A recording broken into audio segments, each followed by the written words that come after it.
Hello everyone. स्वागत है आप सभी बच्चों का इजी प्रेप पर। एक बार फिर से उम्मीद कर रहे हैं आप सबकी तैयारी बहुत ही ज़बरदस्त चल रही होगी। आज हम लोग एक बहुत ही गंभीर विषय पर बात करने वाले हैं, वो है बीसीसीएलई का मॉप अप राउंड। देखिए, बहुत सारे बच्चे अभी भी कमेंट कर रहे हैं, अभी भी मैसेज करते हैं सर मॉप अप राउंड होगा या नहीं होगा। तो मैं उनको बताता हूं कि देखिए, अभी मॉप अप राउंड को लेकर सारी चीजें रुक चुकी है बीसीसी बोर्ड की साइड। हालांकि हमारी टीम उन्हें मेल भी कर रही है और मैं उम्मीद कर रहा हूं आप लोग भी मेल करते होंगे कि सर मॉप अप राउंड के बारे में अपडेट दिया जाए, होगा कि नहीं होगा। वो बच्चे जिनको कॉलेज मिल गया है और उन्होंने इजी प्रेप से अपने सेमेस्टर की तैयारी भी शुरू कर दी है, उनको भी ये जानने की जरूरत है कि किसी भी काउंसलिंग में मॉप अप राउंड का होना बहुत ज्यादा जरूरी है। क्यों जरूरी है, इस वीडियो में हम इस पर भी बात करेंगे। देखिए, सबसे पहले जब भी काउंसलिंग होती है तो आपने ये चीज देखी होगी कि अभी भी उस काउंसलिंग में जिस पर्टिकुलर कॉलेज के लिए, जिस पर्टिकुलर यूनिवर्सिटी के लिए वो काउंसलिंग हुई होगी, उसमें कुछ ना कुछ सीट्स अभी भी खाली होगी। पहला क्वेश्चन हमारा यह आता है कि सर इन खाली सीट्स का अब क्या होगा। एक बच्चा जिसको कोई कॉलेज नहीं मिला, एक बच्चा जिसको आपने डॉक्यूमेंट की वजह से कॉलेज की सीट उसकी कैंसिल कर दी, अगर वो खाली सीट उसको मिल जाती है तो कहीं ना कहीं उसके जीवन का, उसके करियर का 1 साल बच सकता है। हालांकि इसमें बच्चे की भी गलती है जिसने अपनी लापरवाही से सीट छोड़ी, पर फिर भी बहुत सी चीजों में दूसरा मौका मिल रहा है। और काउंसलिंग का तो ये नियम होता है कि आखिरी में मॉप अप आपको करवाना है ताकि जितनी भी सीट जो वेस्ट जा रही है और एक बच्चा जो सीट का इंतजार कर रहा है, अरे दोनों को मिलाओ ना यार, जिससे कम से कम उसका 1 साल तो बचे। अगर उन खाली सीट का कोई यूज है तो एक अलग कहानी है। ऑलरेडी फर्स्ट सेमेस्टर में जो बच्चे एडमिशन लेते हैं, फर्स्ट के बाद वो सेकंड में जा रहे हैं, और उसके बाद जब वो सेकंड ईयर यानी थर्ड सेमेस्टर में आते हैं तो वहां से भी कुछ सीट्स खाली रह रही है, जो आपका डेटा बता रहा है। और लेटरल एंट्री की कुछ सीट, तो सीट्स मिलके ऑलरेडी बहुत ज्यादा है। और उसमें से अगर हम लोग सीट को वैकेंट रखेंगे तो देखिए, वो कॉलेज के लिए भी नुकसान है कि उसकी जितनी सीट है वो फुलफिल नहीं हो पा रही। बीइंग यूनिवर्सिटी जो है, उस यूनिवर्सिटी को भी, बीयू को भी नुकसान होगा कि अपने पास में इतनी सीट्स है पर हम सिर्फ इतने बच्चों को पढ़ा पा रहे हैं। और उस बच्चे को भी नुकसान हो रहा है जो कब से बोल रहा है सर मॉप अप करवा दो जिससे मुझे एडमिशन मिल जाए। इसलिए सबसे ज्यादा जरूरी होता है कि कोई भी काउंसलिंग जो होती है उसमें आखिरी में मॉप अप राउंड जरूर हो।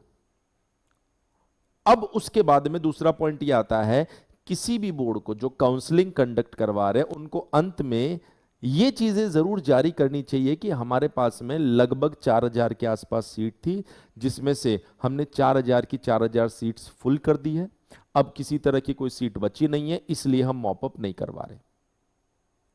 अगर ये जानकारी हम नहीं देते हैं तो एटलीस्ट ये बताना चाहिए कि अभी कितनी सीट्स खाली है। ना तो ये रिकॉर्ड बीसीसी बोर्ड के पास में है, ना किसी बच्चे को इसकी जानकारी है, ना कॉलेज इस रिकॉर्ड को मेंटेन करना चाह रहा है। और इससे कहीं ना कहीं हर एक बच्चे के दिमाग में एक डिससेटिस्फैक्शन आ रहा है कि सर किससे जाकर पूछें कि सीट्स अवेलेबल है या नहीं है।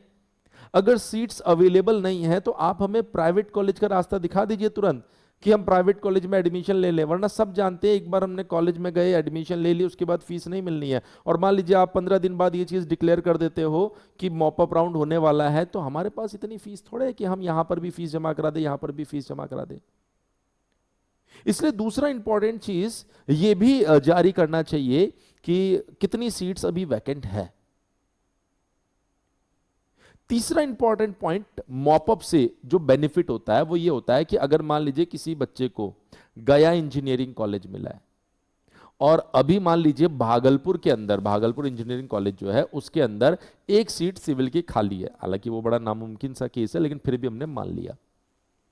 तो अगर बच्चे की रैंक है और उसके ऊपर वाला कोई भी ऐसा बच्चा नहीं है जो अब वहां जाना चाह रहा है, सबको कॉलेज मिल गया, तो उसको कॉलेज अपग्रेड करने का मौका मॉपअप में ही तो मिलता है। अगर मॉपअप नहीं होगा तो फिर भागलपुर सिविल इंजीनियरिंग की वो सीट टोटल वेस्ट हो रही है। वो बच्चा गया में पढ़ रहा है जो भागलपुर में जा सकता है।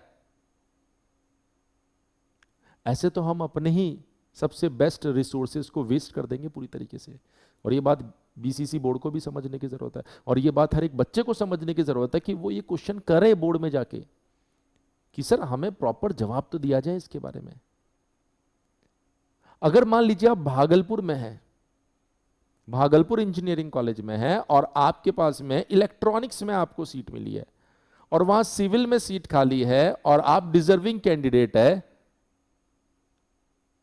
तो बच्चे को वहां पर भी सीट अपग्रेड करने का मौका मॉपअप में ही मिलता है। अगर किसी भी काउंसलिंग में ये मॉपअप राउंड नहीं होता है ना, तो ये 4 बड़े सवाल ऐसे होते हैं जिनके जवाब देना बहुत भारी पड़ जाएगा। इसलिए जरूरी है आप सभी बच्चे जिनको कॉलेज नहीं मिला है, जिनको कॉलेज मिल गया लेकिन वो अपग्रेड करना चाहते हैं, जिनको ब्रांच मिल गई है वो अपग्रेड करना चाहते हैं, एटलीस्ट अपनी साइड से एक कोशिश ये जरूर कीजिए कि आप एक फॉर्मल मेल उन्हें कीजिए कि सर मॉपअप के बारे में जानकारी दी जाए, इन सवालों के जवाब दिए जाए। जो आसपास के बच्चे वो वहां जाकर पता कीजिए जिससे कि ये सिचुएशन क्लियर हो और बाकी बच्चों को भी मदद मिले। हमारे सोर्सेज बोल रहे हैं कि मॉपअप का प्रोसेस बिल्कुल 0 प्रोग्रेस पे जा चुका है और ये काउंसलिंग के लिए अच्छा नहीं है, क्योंकि ये साफ साफ एक मनमानी हो जाती है कि मॉपअप होगा कि नहीं होगा।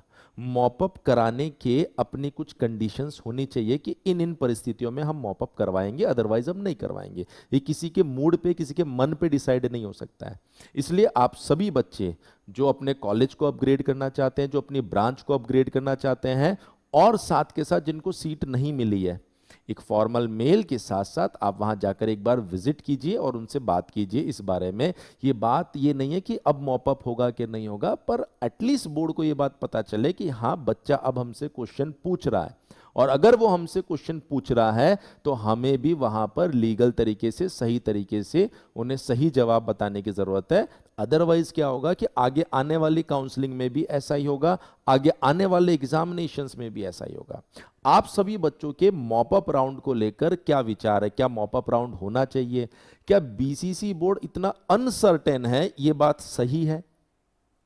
आपके अकॉर्डिंग क्या बेस्ट सॉल्यूशन इस चीज का निकल सकता है? हमें यह भी देखना है कि आप क्या सोचते हैं। तो इस वीडियो के कमेंट सेक्शन में आप लोग ये जरूर बताएं कि आपके अकॉर्डिंग मॉपअप राउंड होना चाहिए या नहीं होना चाहिए। इसके साथ साथ यह भी आपको बताने की जरूरत है कि क्या आपको मॉपअप राउंड की जरूरत है। बाकी मॉपअप राउंड से जुड़े सभी अपडेट्स हम आपको इस चैनल पर देते रहेंगे। फिलहाल बीसीसी बोर्ड की साइड से मॉपअप राउंड को लेकर कोई अपडेट नहीं दिया है। इसका मतलब यह है कि वो कहीं ना कहीं इस मामले को ठंडे बस्ते में डालना चाह रहे हैं, जिससे बहुत सारे बच्चों को डिसअपॉइंटमेंट होगा। हम हमारी साइड से कोशिश कर रहे हैं, आप लोगों को भी अपने लिए एटलीस्ट ये क्वेश्चन करने की जरूरत है। Thank you so much. जल्दी मिलते हैं कुछ और बड़े अपडेट के साथ। वंस अगेन बने रहिए इजी प्रेप के साथ।